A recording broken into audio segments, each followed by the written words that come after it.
Patty Ablitz. I am an occupational therapist and owner of Threshold Therapeutic.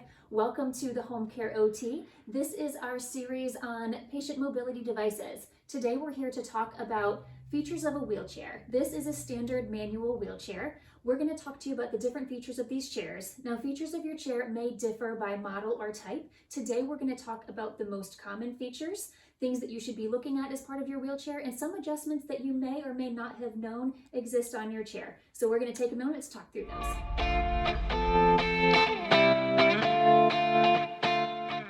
Okay, so the first thing that we're going to talk about on our wheelchairs is possibly one of the most important things to discuss, and that is the wheelchair brakes.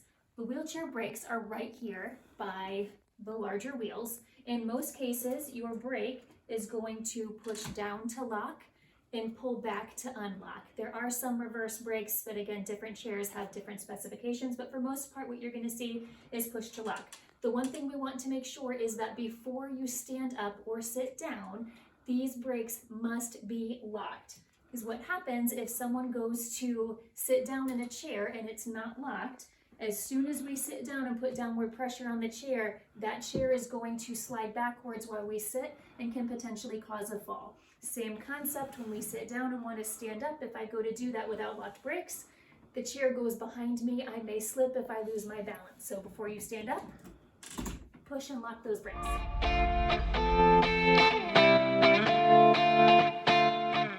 The next thing that we're going to talk about of the wheelchair is actually the cushion. If you obtained your wheelchair using your insurance benefits, it should have come with a cushion. And this cushion was also factored into the size and the height and dimensions of your wheelchair. So if the chair has a cushion, we need to make sure that we use it for a few reasons. Reason number one is for skin protection. This cushion provides the padding, if you're someone who sits in their wheelchair for long parts of the day, to make sure that we don't end up with pressure ulcers or shearing in the chair. Underneath this cushion, there is very little padding or comfort, so you want to make sure that you sit in it for that reason. Two, like I said, this cushion was factored into the height of the chair when it was designed for you. So if I sit in this chair with my cushion, it is the exact right height for me to either propel with my feet or sit comfortably. If I remove that cushion, my wheelchair is now 3 inches too short, which is going to make it much more difficult not only for me to use my feet to propel, but also when I need to stand up. So if your wheelchair came with a cushion, make sure you use it.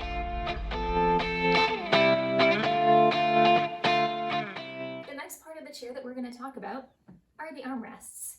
Armrests come in different shapes, sizes, have different features. We'll go through theirs now. The first feature of an armrest is actually its shape and its size. These are desk length arms. You can see that it comes up and goes back a little bit. Desk length arms are set back a little bit farther to allow someone sitting in a wheelchair to pull up to a sink, a counter, a kitchen table without those armrests getting in the way. Full-length armrests come all the way out to this bar, so they would stick out about this far. This does make it easier for people when they're sitting down in their chair, if they have limited reach on their shoulders, to be able to hold onto that armrest and sit back. Armrests also have different features. Some are rigid, meaning this armrest stays here in this position and it does not move. For people who can still stand up and move around and walk a little bit and use a wheelchair for the part of the day, rigid armrests are fine. If people are unable to safely stand for transfers or mobility, they may require what's called a flip-away armrest. A flip-away armrest does this. You simply press a button and it flips out of the way. This is helpful for people who aren't safe to stand because it gives them the ability to scoot or slide from side to side for transfers if they cannot safely stand. You will know if your wheelchair has flip-away armrest by a few features. One, mine has a little lever right here that I push, which releases the armrest. Some have levers, some have a little wing tab on the side that you can turn to release it, and some have a lever right here underneath the handle. They may flip away. In some cases, they may come completely off. This one actually has 2 levers. If I push them at the same time, I can actually remove the entire armrest. So when you are ordering a chair, if you're using your insurance benefits, what style of armrest you need is a factor that gets considered when you are designing that to best meet your needs.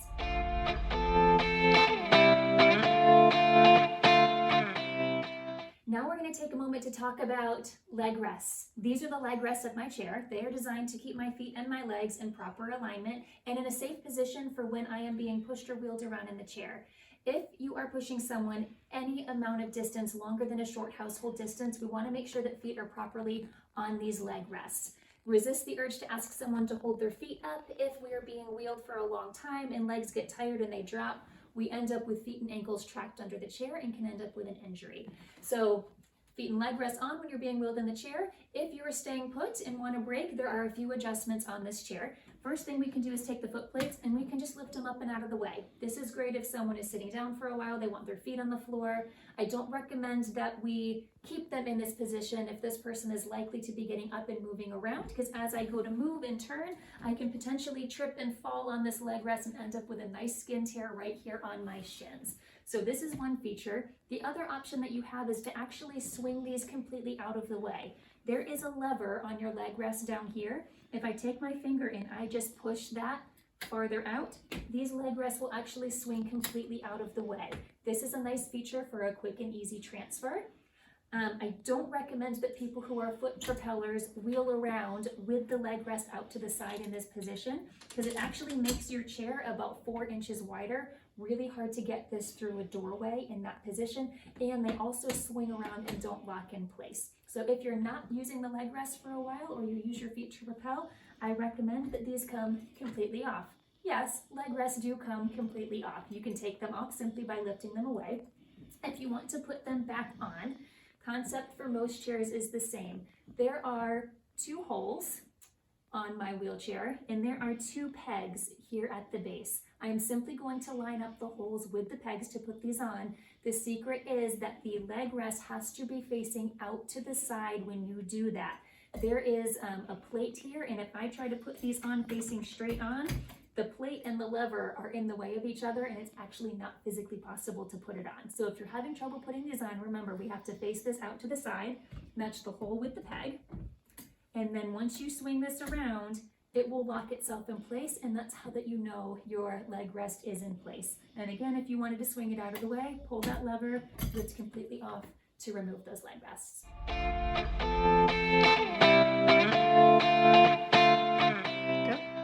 Okay, so now we are going to keep moving along. The next thing that we're going to talk about are anti-tippers. The anti-tippers are these features down here on the back of the chair. The purpose of the anti-tipper is to prevent the chair from tipping over. So if you are working with someone, or you yourself are prone to sitting hard, or how we lovingly term it in the therapy world, flopping, it makes it physically impossible for the chair to look over. And that process looks like this. If I'm gonna go sit hard in my chair and I sit back, I physically cannot tip my chair over because these anti-tippers are preventing that function. Anti-tippers are great for this, but they may make it difficult if you are then trying to bump someone down a curb, or you're on uneven terrain and these tiny little wheels keep getting stuck, but there's an adjustment for that, so let me show you how that works. So if you are in a place where you need to move these anti-tippers out of the way, you have a few options depending on the feature of your chair. So if you notice right here and right here, there are little push button adjustments to change the height of those wheels. There's actually one of those buttons under here. So if you need to move this to bump someone over a curb and pull them backwards, you can actually push that button and take this whole anti-tipper and flip it upwards. Newer chairs have a different way to adjust. If they don't have a push button, some of them have a bungee system built in. This one actually has both. If you can't find the button, or you notice there's a joint on the anti-tipper, you can actually take that whole anti-tipper, pull it out, turn it, and then that bungee system will pull it back into place. So this gives me the freedom to bump someone down a curb without the anti-tippers getting in the way. You just really need to make sure that after you're done doing what you need to do on that uneven terrain or that curb, that these get positioned back in the same spot. So if that person again is a hard sitter or a flopper, that we're safe and that chair doesn't tip over.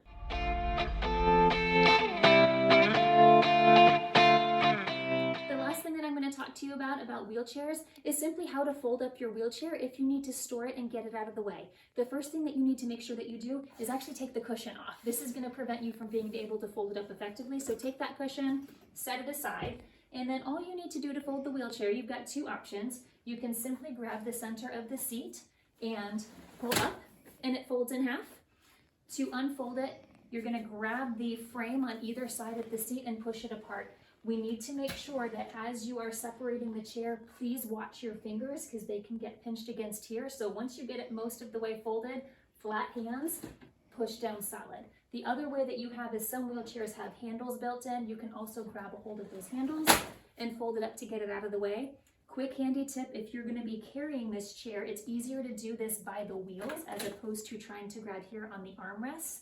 You want to make sure that those brakes are locked before you pick it up by the wheels to move it. If you don't and the wheels are unlocked, this chair is going to go spinning out of the way. It's going to be a lot harder to handle. So quick tip, lock those brakes after you fold it. You can now pick up and store your chair and get it out of the way.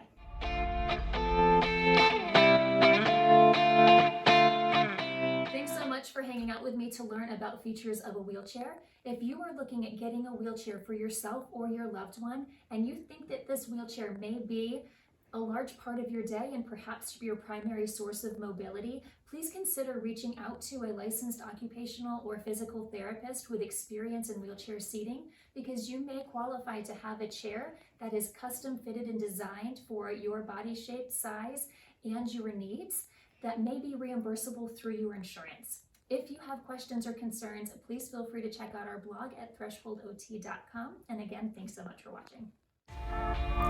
Thanks so much for watching the Home Care OT. Please like and subscribe to stay up to date with our content. And for more information, head on over to our blog at thresholdot.com.